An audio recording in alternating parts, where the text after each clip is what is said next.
to the right, 296. The noes to the left, 327.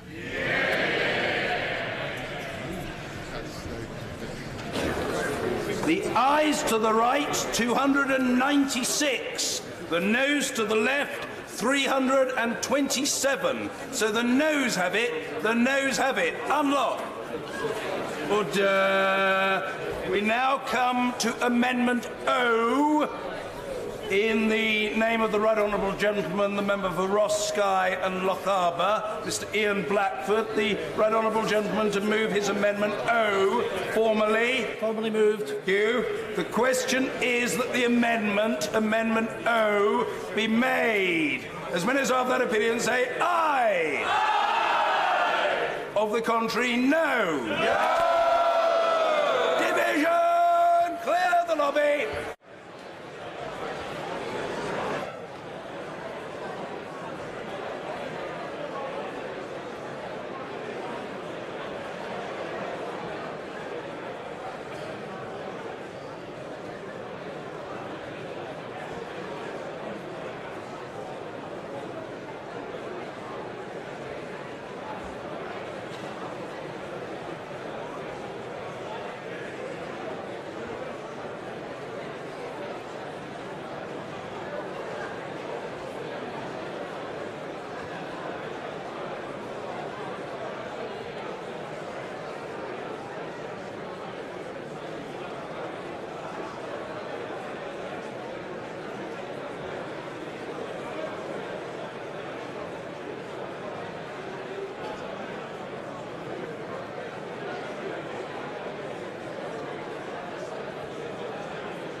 I may as well go ahead. I may as well go ahead. I may as well do it. Order. The question is that Amendment O be made.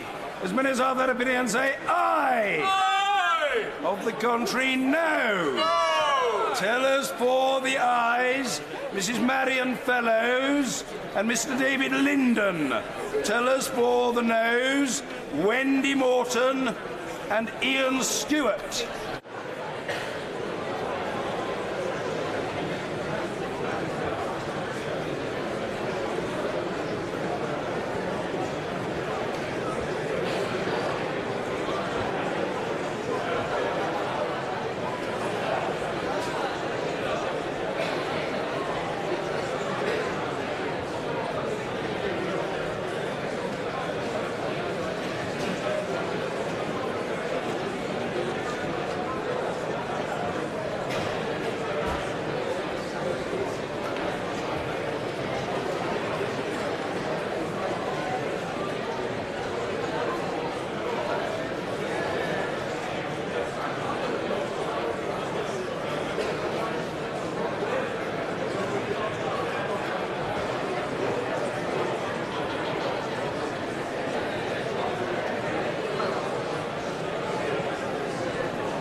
Order!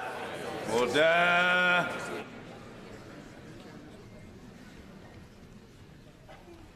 The ayes to the right were 39. The noes to the left were 327.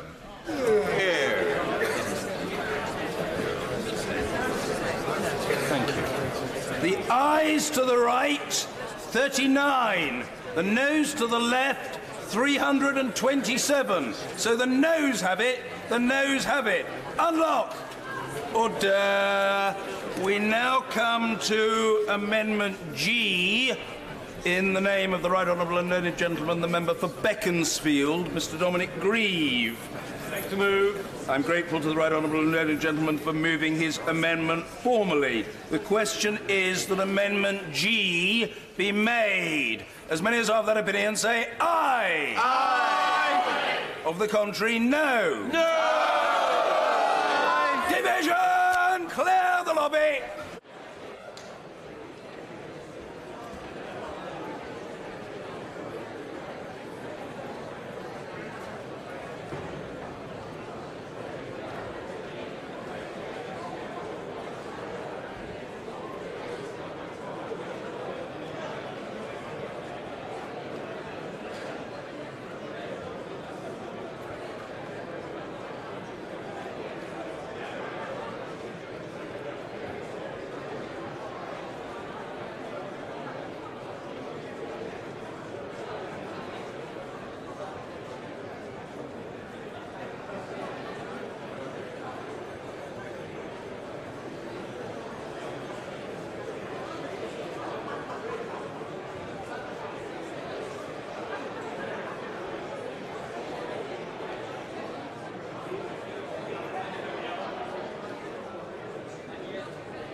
Order. The question is that Amendment G be made. As many as other opinions say aye. Aye.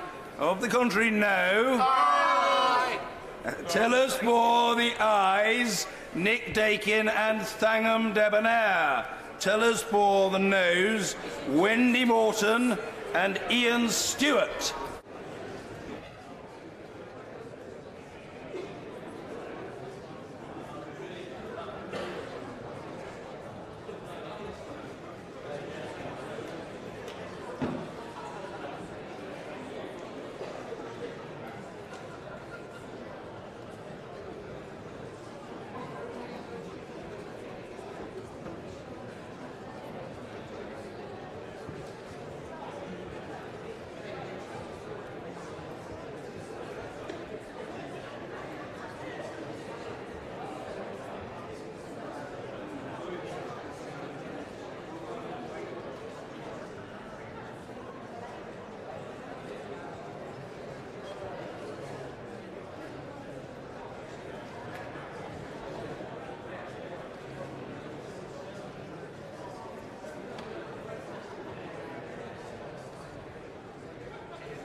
the doors!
to the right, 301. The noes to the left, 321.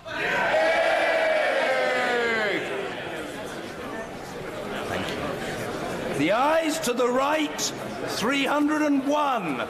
The noes to the left, 321. So the noes have it. The noes have it. Unlock. Order. We now come to Amendment B in the name of the Right Honourable Member for Normanton, Pontefract and Castleford. Yvette Cooper. Yvette Cooper to move the amendment formally. Thank you. The question is that Amendment B be made. As many as are of that opinion say aye. Aye. Of the contrary, no. No. Division! Clear the lobby.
Sorry, Jim.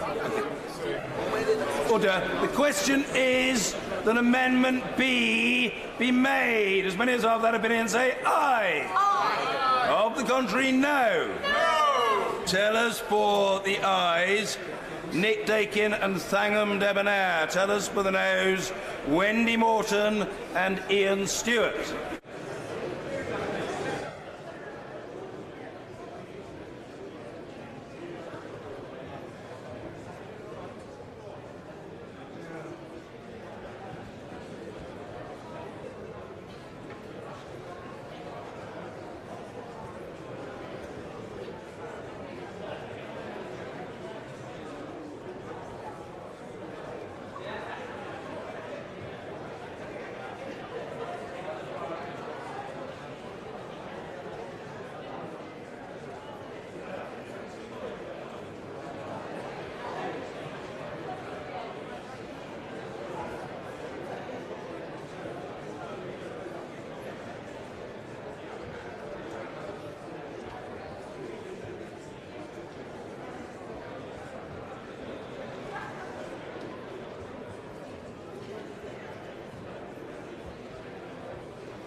Lock the doors!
ayes to the right, 298. The noes to the left, 321.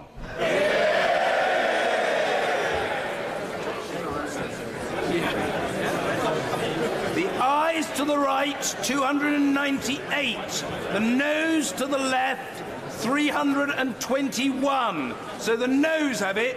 The noes have it. Unlock.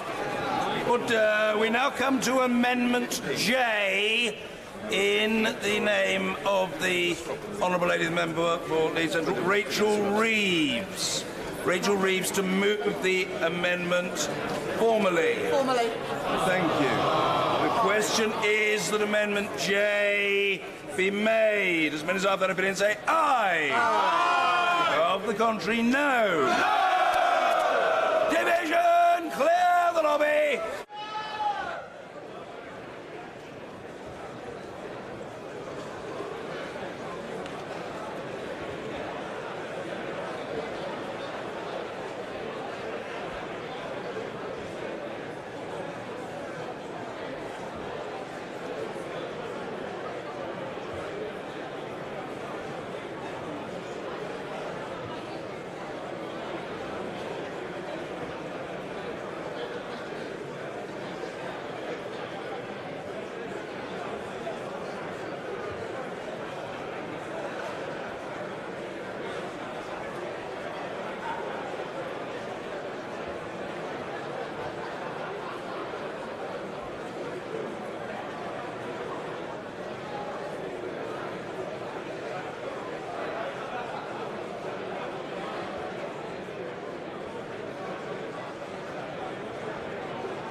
Order. The question is that Amendment J in the name of the Honourable Member for Leeds West be made. As many as have that opinion say aye. Aye. Of the contrary, no. Tellers for the ayes, Thangham Debonair and Nick Dakin. Tellers for the noes, Wendy Morton and Ian Stewart.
The ayes to the right, 290. The noes to the left, 322.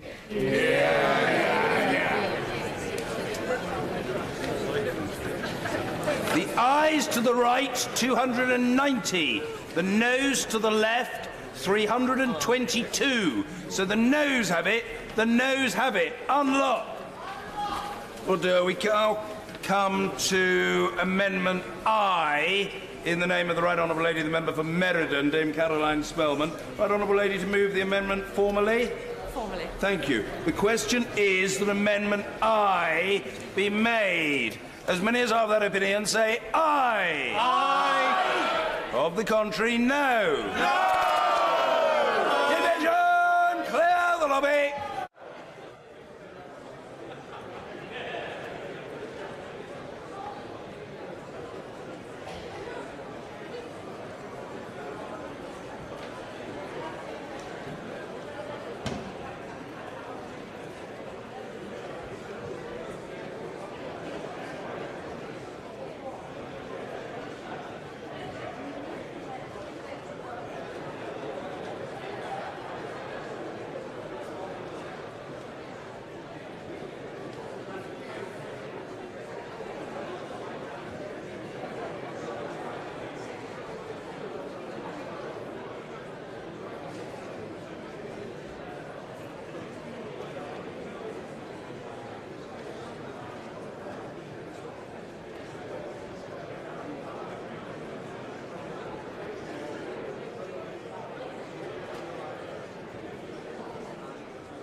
Order. The question is that Amendment I be made. As many as are of that opinion say aye. Aye. Of the contrary, no. No. Tellers for the ayes, Thangham Debonair and Nick Dakin. Tellers for the noes, Wendy Morton and Ian Stewart.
the doors!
Order!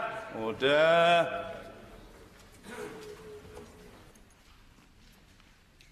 The ayes to the right, 318.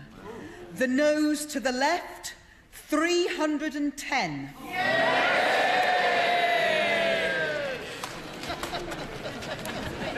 The ayes to the right, 318. The noes to the left, 310. So the ayes have it. The ayes have it. Unlocked. Order. We now come to Amendment N in the name of the Honourable Gentleman, the member for Altrincham and Sale West, Sir Graham Brady. To move formally. Formally, Mr. Speaker. Thank you. The question is that Amendment N be made. As many as are of that opinion say aye. Aye. Of the contrary, no. No. Division! Clear the lobby.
Order. The question is that Amendment N be made. As many as are of that opinion say aye. Aye. Of the contrary, no. No. Tellers for the ayes, Craig Whitaker and Andrew Stevenson. Tellers for the noes, Thangham Debonair and Nick Dakin.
Lock the doors!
The ayes to the right, 317. The noes to the left, 301.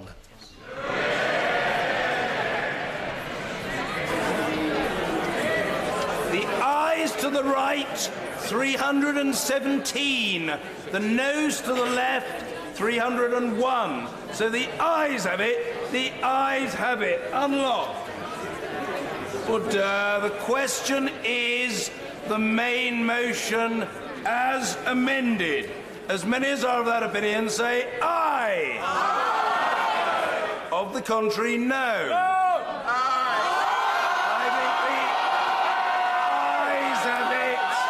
I think the ayes have it. The ayes have it. But on a point of order, the point of order of the Prime Minister.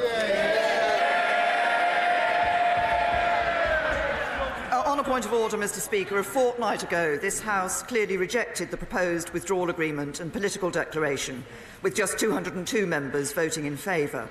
Tonight, a majority of honourable members have said they would support a deal with changes to the backstop.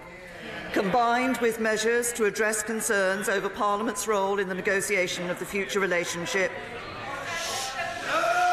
and commitments on workers' rights in law where need be, it is now clear that there is a route that can secure a substantial and sustainable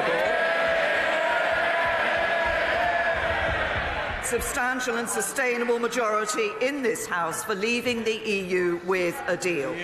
We will now take this mandate forward and seek to obtain legally binding changes to withdrawal agreement that deal with concerns on the backstop while guaranteeing no return to a hard border between Northern Ireland and Ireland.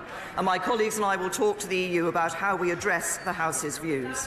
As I said this afternoon, there is limited appetite for such a change in the EU, and negotiating it will not be easy.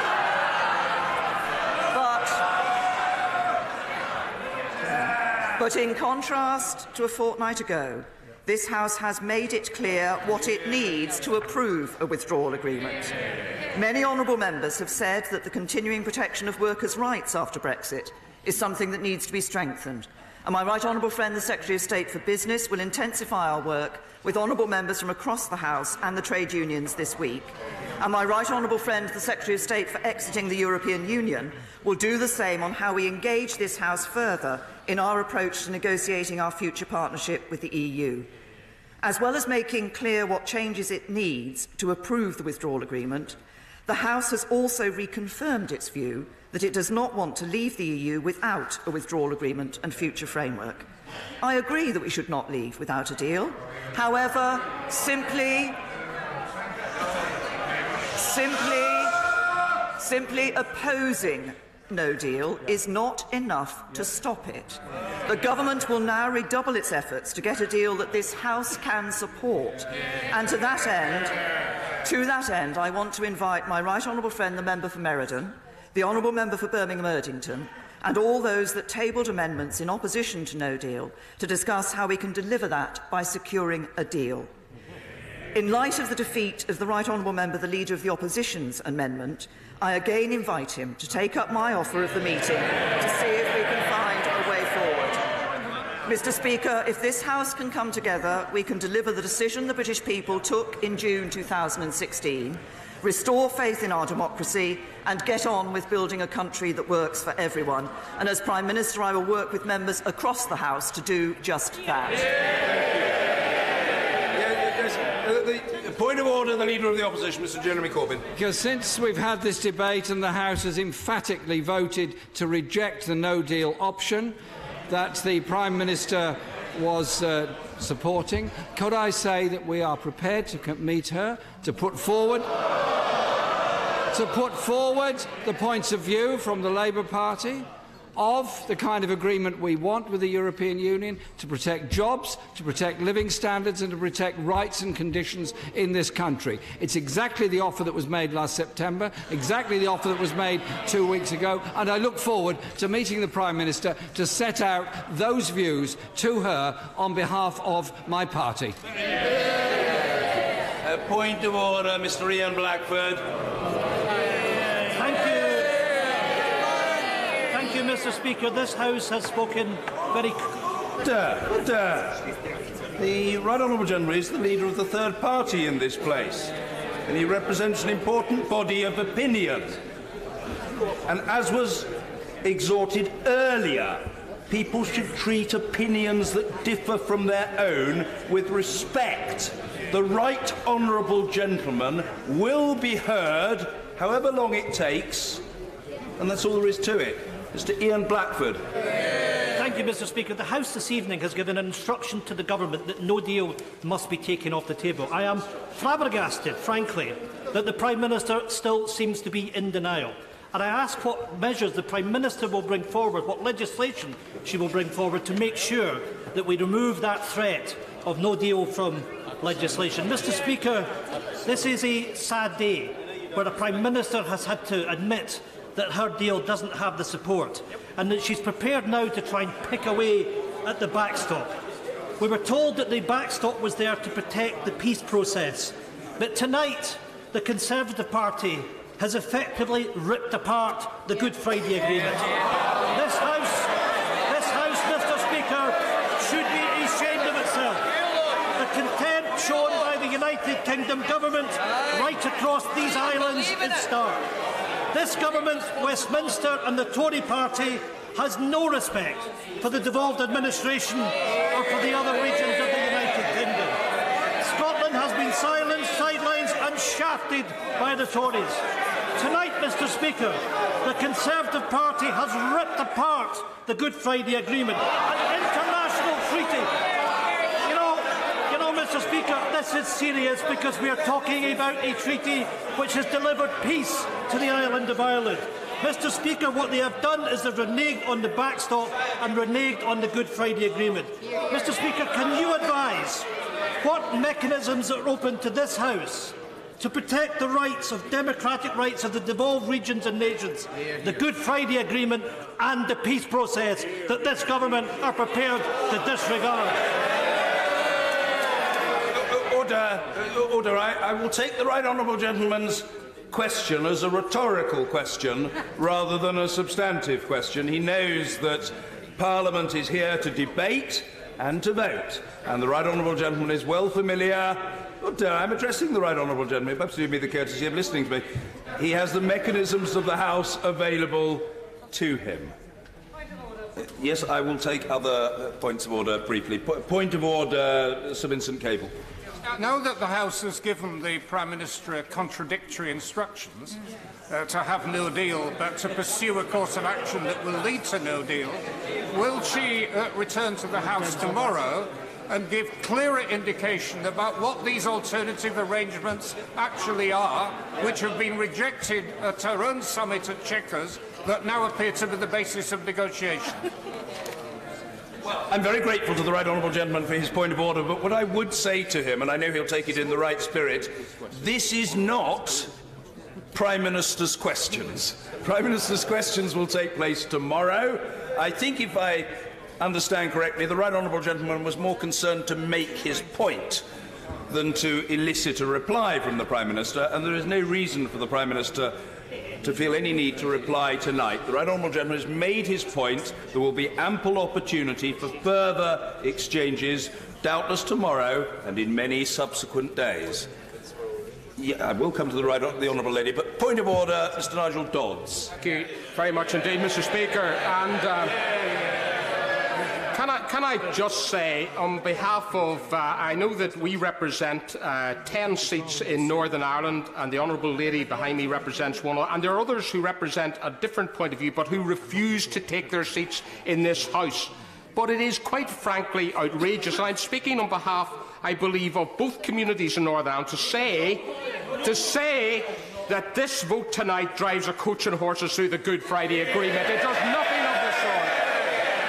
And it is utterly reckless to talk in those terms. Utterly reckless. Utterly reckless.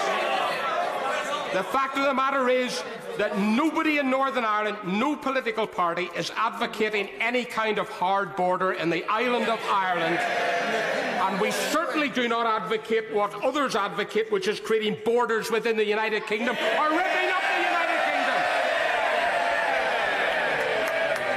can I say, Mr. Speaker, in conclusion, that this is a significant night because for the first time the House by a majority has expressed what deal, the sort of deal that will get through and will have a majority, and we will work with the Prime Minister to deliver the right deal for the United Kingdom.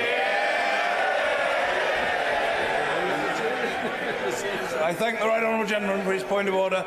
Point of order, Liz Saville-Roberts.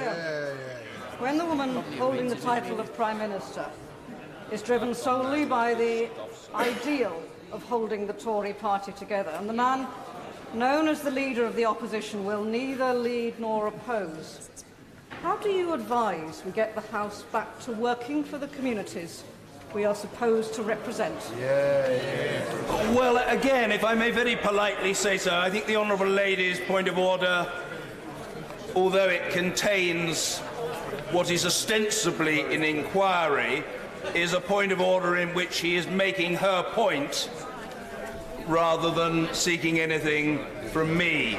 The short answer to the honourable lady is, as I said a moment ago, there will be further debate. Members must speak and vote as they think fit. All of these matters will be thoroughly aired in the days and weeks to come, and I'm sure we all look forward to that. The honourable lady from her vantage point, and I from mine. Oh, very well. Point of order, Mr. Angus Brendan McNeill. I hope you can advise, Mr. Speaker. The House seems to have got itself in a contradictory position. Firstly, it wants no deal. It wants no deal off the table. And secondly, it doesn't accept the deal that the European Union is putting forward. Is it not the case that the United Kingdom Parliament is not at the mercy of the European Union? Because if we are in a situation where we have no deal taken off the table and we're not accepting the deal they're offering, where do we go from here? You get a better deal. The honourable gentleman may wish to offer the views that he's just expressed to the news outlets that operate in Anhelion and Yar, and I rather suspect that that is what he will want to do. Local newspapers and radio stations will doubtless be very interested in the views that the honourable gentleman wishes to express, but they're not matters of which I can treat now. The House has decided what it has decided. Well, the honourable gentleman is saying that these matters are in contradiction of each other or have to be weighed against each other, but of course it's not a matter for the chair to offer an exegesis to the House of the way in which it is voted. Members will make their own assessment, and we know what statute says, and we know what expressions of opinion have been recorded by the House today. And the honourable gentleman, although his brow is furrowed, he's a perspicacious fellow, and I'm sure he'll get his head around these matters in the hours, days and weeks to come. And we look forward to that with eager anticipation. If there are no further points of order, I think we do now come, colleagues, to motion 4, exiting the European Union, brackets, agriculture. The whip to move. Thank you. Thank you. The question is as on the order paper. As many as have that opinion say aye. Aye. Of the contrary, no. No. I'm grateful. Thank you. The division is deferred until tomorrow. Motion number 5, exiting the European Union, environmental protection. The whip to move. Thank you. The question is as on the order paper. As many as have that opinion say aye. Aye. Of the contrary, no. I think the ayes have it. The ayes have it. Motion number 6, exiting the European Union, civil aviation. The whip to move. I beg to move. Thank you. The question is as on the order paper. As many as have that opinion say aye. Aye. Of the contrary, no. I think the ayes have it. The ayes have it. Motion number 7, radioactive substances. The whip to move. I beg to move. Thank you. The question is as on the order paper. As many as have that opinion say aye. Aye. Of the contrary, no. No. No. The division is deferred. Motion 7 on radioactive substances. The division is deferred until tomorrow. Motion number 8, exiting the European Union, environmental protection. The whip to move. I beg to move. Thank you. The question is as on the order paper. As many as have that opinion say aye. Aye. Of the contrary, no. I think the ayes have it. The ayes have it. Order. Petition. Jenny Chapman. Thank you, Mr. Speaker.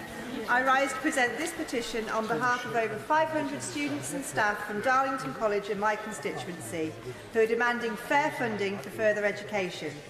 Mr. Speaker, colleges build communities. They help young people fulfil their potential, discover new talents and realise their ambitions.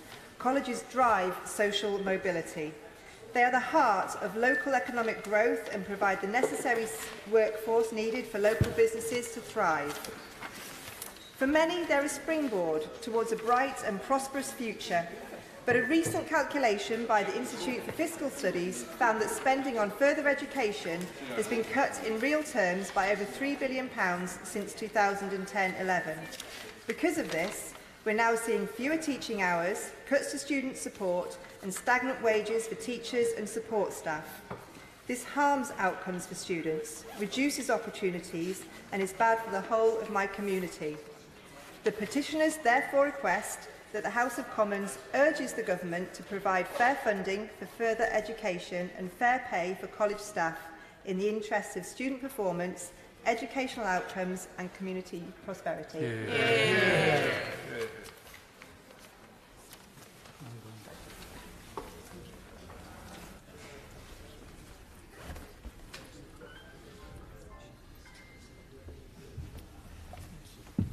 Petition. Levels of pay in further education. Order. We come now to the adjournment. The whip to move. I beg to move this House to now adjourn. Thank you. The question is that this House do now adjourn. Layla Moran. Thank you, Mr. Speaker.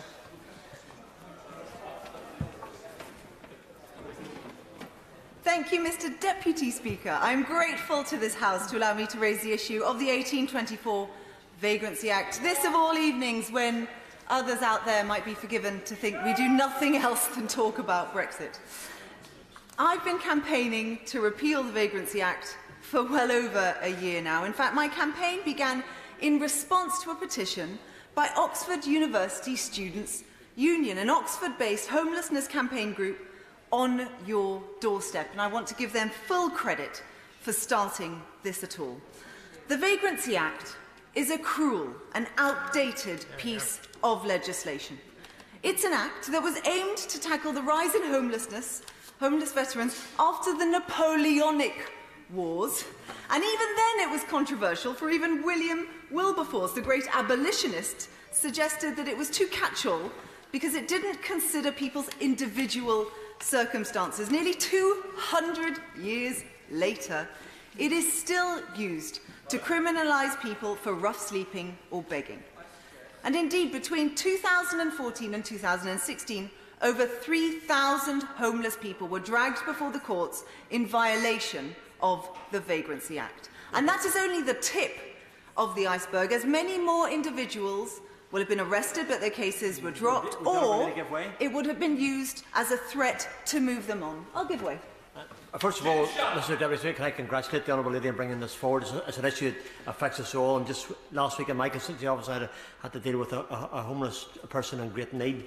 But would the Honourable Lady not agree that the use of this law to target people who are sleeping on the streets or begging should be stopped, and instead council should be working with compassion and care to help people who are desperate and find a way to make our social care system work for that individual, as opposed to simply moving them on as helpless and hopeless as they were before? Compassion and care, that's what we need in society.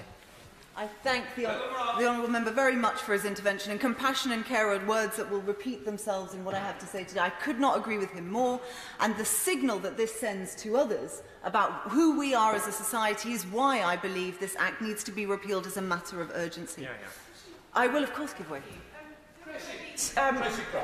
Thank you, Mr. Deputy Speaker. The Honourable Lady is quite right to reference William Wilberforce. He acknowledged at the time that the Act did nothing to take into account those personal situations and the reasons behind homelessness. And his words, as she said, ring true 2 centuries later.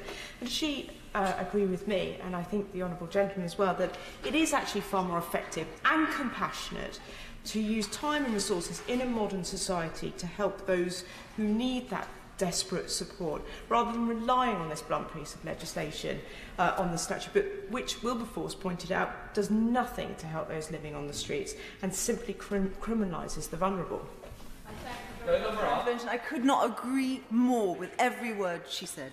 And indeed, last year, if we want an example of how badly this could be used, Windsor Council, just before the royal wedding, suggested that local police used the Vagrancy Act to, quote, clean up the streets.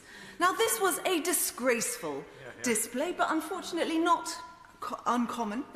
And the Act is a common tool available to police across the country. I will, of course. I thank my honourable friend for giving way and congratulate her to bring this very pressing issue to this House. Does he not agree that it is a particularly cruel thing in light of that a lot of homeless people are actually ex-military men who've given their life, their commitment to this country? They're on the streets for a number of reasons, but we should actually treat them in a very different way rather than punishing them for when originally they actually gave their lives to this country or were prepared to give their life for this country. No, I thank my honourable friend for her intervention. And in fact, this comes back to why this was controversial 200 years ago, let alone now.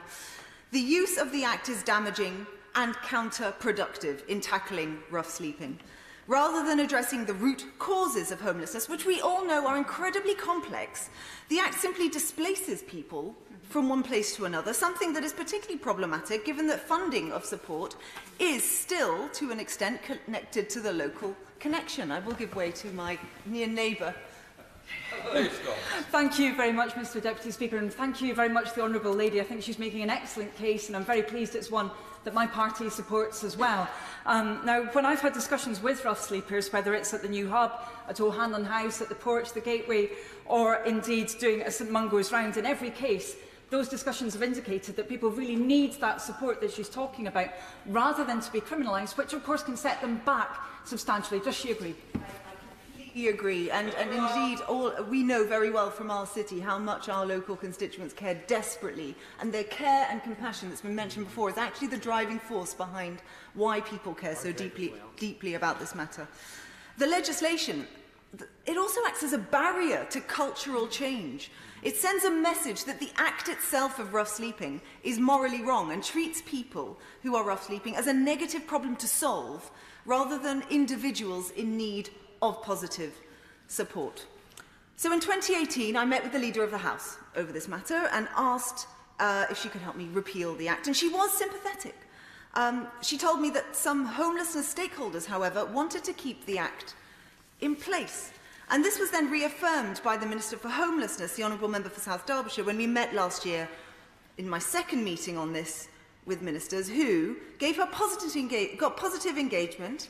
I am disappointed to an extent she isn't here today because I answer some of the questions she raised in that meeting. But she raised the point that the Act was used to encourage rough sleepers to get off the streets and into shelters. Now, I did listen to those arguments carefully, and I continue to disagree with them. Because the thing is, threatening rough sleepers with the Vagrancy Act in order to coerce them into shelters is not the way to help them. It's paternalistic.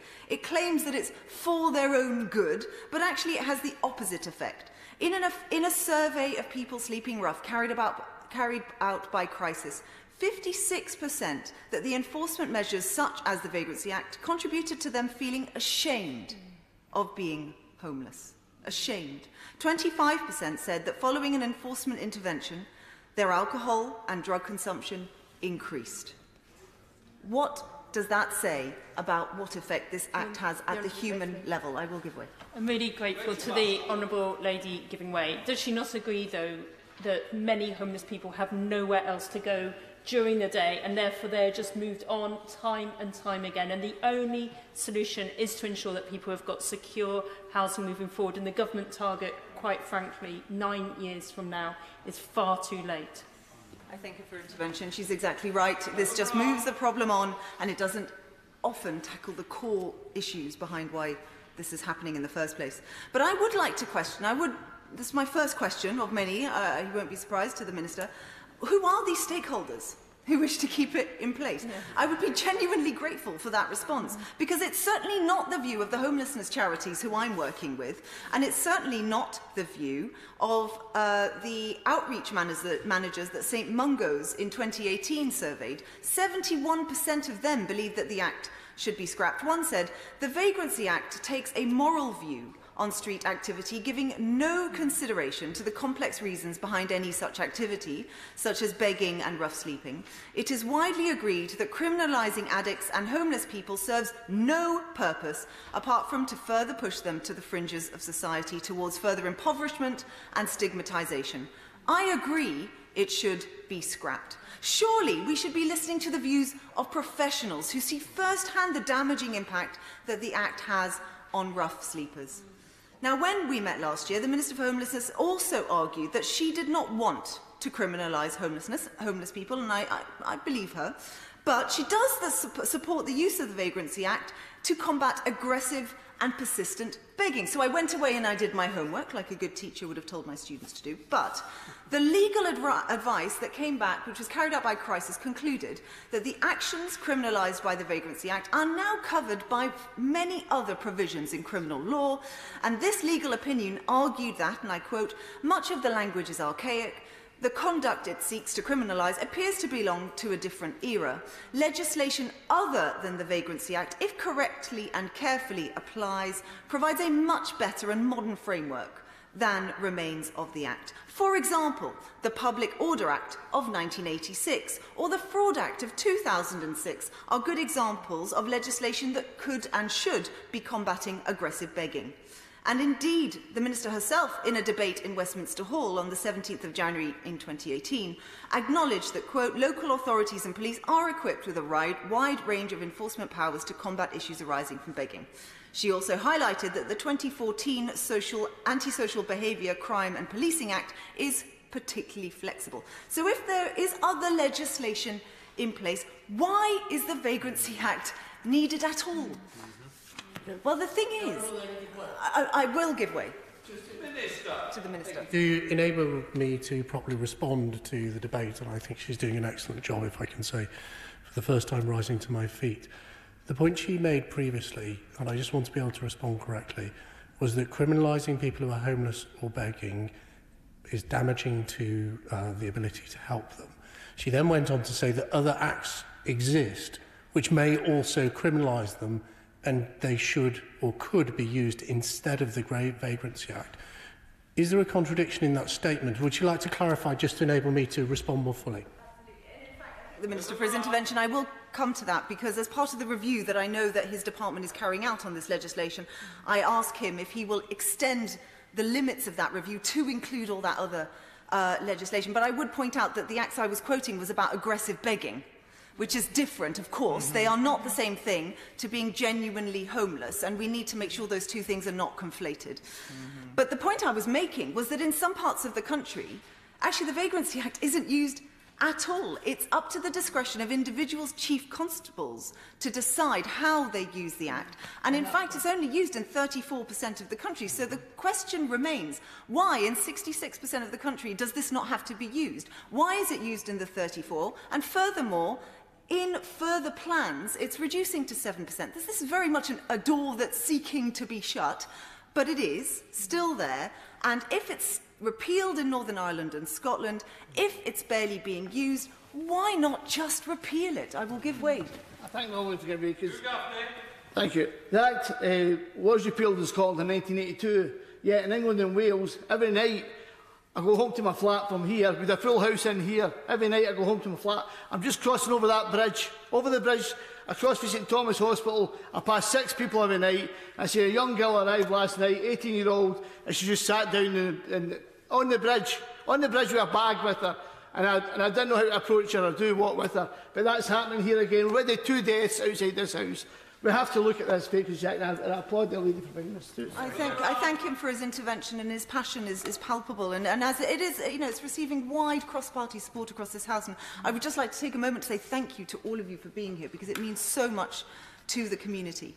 And one thing I will come to, I was very pleased to hear that there is a review on the cards. I speak to the homelessness charities, who are also a little frustrated that there has been no announcement about when this review will take place. I think it's very important. However, I do ask why we need one at all. I think this is kind of blindingly obvious. But secondly, I would encourage him in the review to widen the scope and ambition.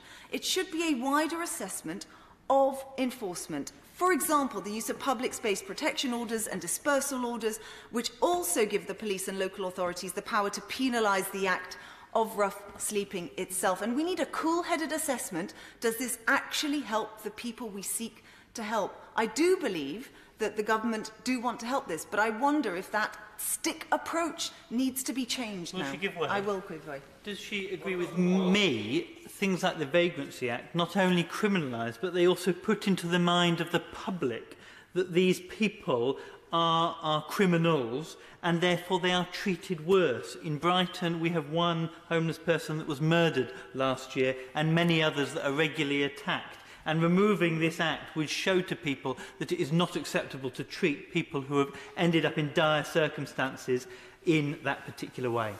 Thank you very much for his intervention, and I agree entirely. And indeed, it's the principle of no enforcement without support that's vital. As funding for local authorities has decreased, then there is often not enough money to tackle the real root causes, to give the support to those who are at risk of homelessness or who are homeless. So rather than spending money enforcing laws which punish and move people on, in the long term, it would be far better use of taxpayers' money to invest properly in the very welcome Homelessness Reduction Act, which I'm no doubt the Minister will mention, but also to make sure there's the support in place to prevent homelessness from happening in the first place. Now, we all know the causes of homelessness are complex, and government does need to do more, I believe, to support local councils to provide the services to combat the root causes. The Homelessness Reduction Act is a welcome start, but it cannot be the end. And it's clear that the Vagrancy Act, among other acts, but this is the easiest, this is the lowest hanging fruit, just makes problems worse. We need a more compassionate and preventative approach to tackling the national scandal of homelessness, and repealing the Vagrancy Act would be such an easy first step. It doesn't even take any money. It's literally a 3-line bill. It's waiting there as a private member's bill. I'm desperate for it to just receive some support, and I think it would receive support from all corners of this House. And I'm sorry to say, as is always the way with these private members' bills, it was blocked when it came to its first reading, but it's seeking another one soon. And I'm delighted that the Labour Party have now supported this. This is brilliant. We've got St Mungers, we've got Centrepoint, we've got Crisis. There is a real swell of campaign behind this from across the political spectrum and beyond. And to the point that everyone so far who's spoken has made, the Act itself is a symbol about the sort of country we want to be. And rather than being a cold-hearted, mean-spirited country, I believe we should show compassion and care to those who need our help. So I ask the Minister to push as hard as he possibly can at this already open door to scrap the Vagrancy Act. Minister. Thank you, Mr Deputy Speaker. And can I start by saying it's the first time I've heard the Honourable Lady talk on this particular subject in the House. I'd like to congratulate her about the tone of the debate, about how heartfelt and passionate she is on this very, very important subject. And I congratulate her on securing tonight's adjournment debate.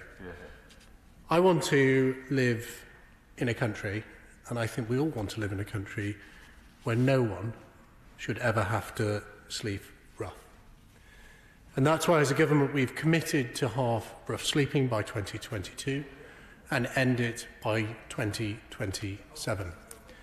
When I first entered Parliament in 2010, before I did this job as a minister, I worked for the then Housing Minister, the Right Honourable Member for Welling and Hatfield. And we worked together then as part of the coalition on ways we could come together across government, and I think also on a cross-party basis, to work out how we can tackle the scourge of homelessness. And that's why I'm very pleased that the government published its rough sleeping strategy in August 2018, which set out, I think has been acknowledged across the sector, an ambitious programme building on 3 core pillars. And before I come on to answer the very specific questions, I do just want to expand upon them briefly to enable us all to understand the context of the debate. First of all, we want to work to prevent rough sleeping before it happens. That's hugely important and is our key target. We then want to intervene at crisis point, again to try and stop rough sleeping ever occurring. And for those people who find themselves rough sleeping, we need to find flexible support that meets their needs to enable them to leave the streets. That's why we committed £1.2 billion worth of funding over the spending review period to tackle homelessness. And that's why we have implemented the Homelessness Reduction Act, which the Honourable Lady correctly said I may mention. We implemented the Homelessness Reduction Act to put prevention, and that is the key here, absolutely at the heart of our approach to tackling homelessness. We need to make sure that people get early support to stop them ever becoming homeless, and provide support on a broader range and broader basis than ever before to help people off the streets.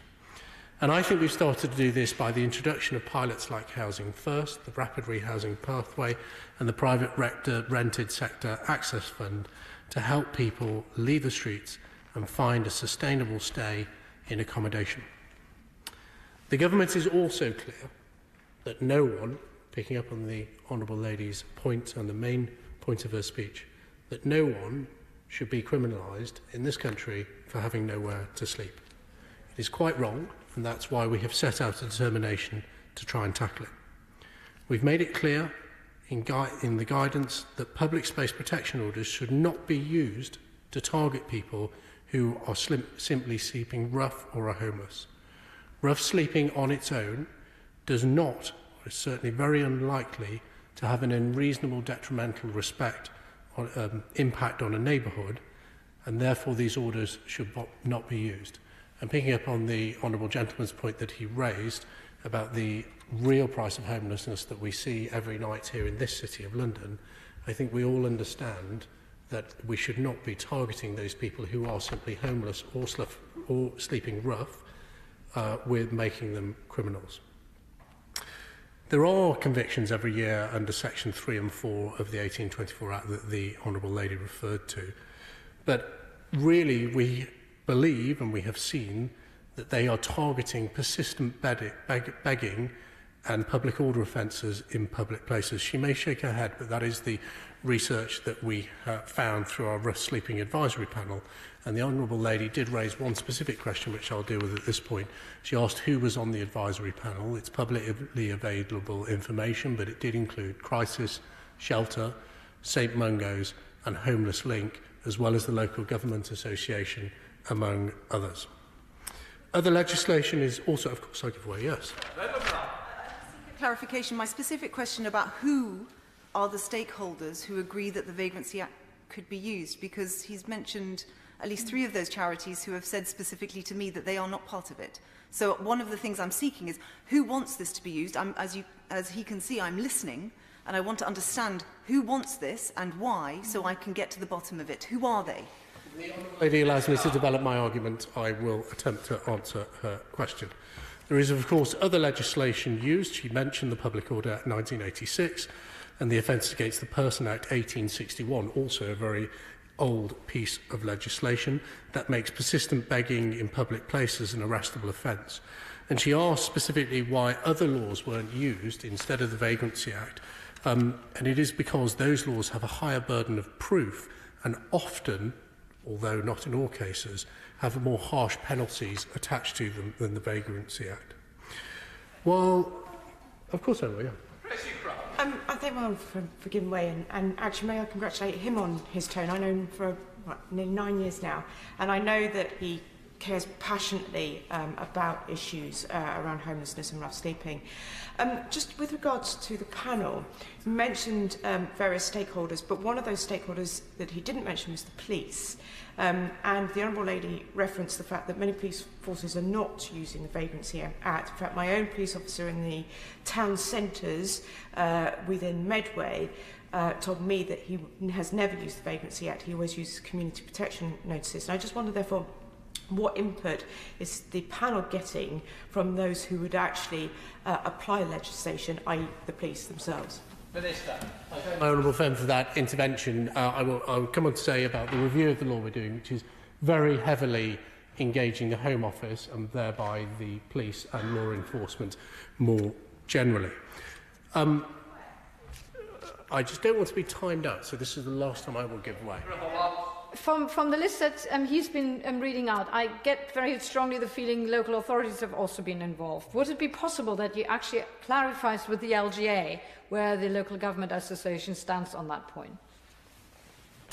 I think the honourable lady, for that point, I will happily go away and look at where the LGA's position is, although having been involved in these commissions myself, I can say that often there is robust debate when you're coming towards conclusions, and many people who may have differing views will happily come behind one report and one set of recommendations. There won't often be the ability for the LGA to separately set out its view. It will be bound as being part of a panel. So whilst I wholeheartedly agree, and I've said absolutely on the record that it is not the belief of this government that anyone should be criminalised for simply sleeping rough, equally we should not rush to a wholesale repeal of the 1824 Act without proper consideration of the consequences of repeal. And in fact, the lady for Oxford West and Abingdon in her speech, and I wrote it down, said that we need a cool-headed assessment of the law before we act. And I agree with that point, and I rather hope she will accept that that is the approach the government are taking. We developed our rough sleep strategy in collaboration with many national charities, many of which I have named, who form part of the Rough Sleep Advisory Panel. Enforcement can form part of moving some people away from the streets, but it should come with an offer of meaningful support. Some charities working with rough sleepers are clear that the ability to secure income through begging can make it harder, not easier, harder for vulnerable people to leave their damaging lifestyles behind.